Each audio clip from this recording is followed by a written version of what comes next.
আসলে অত্যন্ত নাজুক অবস্থায় আছে এবং যার ফলে আমাদের যে নগর পরিকল্পনা এবং নগরায়নের গতি প্রকৃতি কিন্তু যদিও নগর বাংলাদেশের জিডিপির কেন্দ্রবিন্দু কিন্তু এই নগরগুলো ধুকছে পরিবেশ দূষণ, বাতাস, বায়ু দূষণ, পানি দূষণ, শব্দ দূষণ, যার ফলে এই নগরে যারা আছেন, যারা জিডিপির কেন্দ্রে আছেন তারা ভালো নেই। তাহলে আমরা সামনের দিনে যে বাংলাদেশকে দেখতে চাই সেখানে নগরায়নটা কেমন হওয়া উচিত সেই ধারণাটা আমি একটু বলার চেষ্টা করবো এবং সেই ধারণার বিপরীতে নিশ্চয়ই সরকার তার যে কর্মপরিকল্পনা সাজাবে।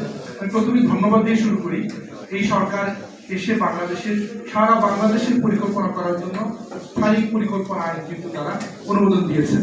এটা বাংলাদেশের স্বাধীনতা প্রায় 55 বছর পার হয়ে গিয়েছে।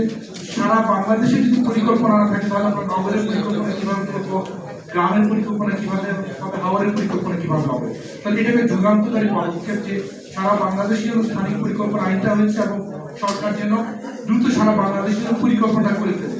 তাহলেই কিন্তু যে কোনো সিটি কর্পোরেশন, যে কোনো জেলা সে জানতে পারবে তার এলাকার প্রাধিকার কোনটা, তার এলাকায় কি ধরনের উন্নয়নকে প্রাধান্য দেওয়া হচ্ছে, সেটা কি শিল্প না টুরিজম নাকি সেখানে কৃষি।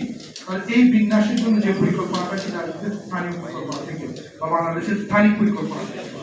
এখন নগর পরিকল্পনায় নগর এলাকার সবচেয়ে বড় সংকট হচ্ছে ভূমি ব্যবহারের জোনিং, যার ফলে বাংলাদেশের শহর ঢাকা সহ অন্যান্য অনেক শহরে দেখা যাচ্ছে কি আমাদের শিল্প কারখানা এসে পড়েছে বসত বাড়ি এলাকায়, কৃষি এলাকায়, যার ফলে আমাদের পরিবেশ দূষণ হচ্ছে।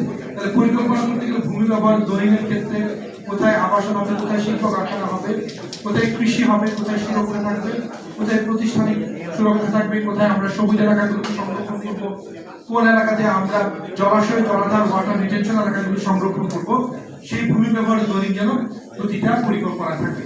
এবং সেই পরিকল্পনা কোথায় থাকবে? আমাদের শহরে মাস্টার প্ল্যান থাকা দরকার।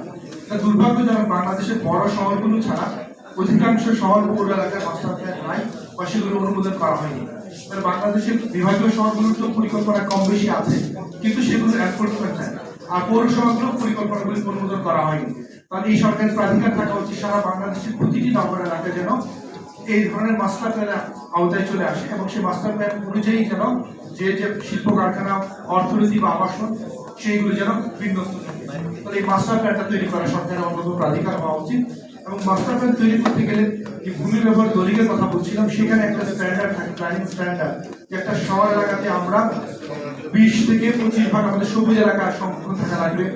আমাদের জলাশয়, জলাধারগুলো যেগুলো আমাদের প্রাকৃতিক ড্রেনেজ ব্যবস্থার অন্যতম গুরুত্বপূর্ণ উপাদান, সেগুলো যেন 10 থেকে 15% থাকে। আমরা আবাসনের জন্য 40% জায়গা রাখতে পারি। আমরা নগর এলাকায় যেন গাড়িগুলো ঠিকভাবে চলে, যোগাযোগ ব্যবস্থার জন্য 20% আমাদের ভূমির বিন্যাস দরকার। এই ল্যান্ড ক্লাসিফিকেশনের ক্ষেত্রে যদি আমরা এই ক্যাটাগরি যদি আমরা ঠিক করতে পারি, তাহলেই আমাদের কি হবে, আমাদের এলাকাগুলো পরিকল্পিত হবে। তাহলে সেই ভূমি ব্যবহার পরিকল্পনা এই জোনিং অনুযায়ী হবে।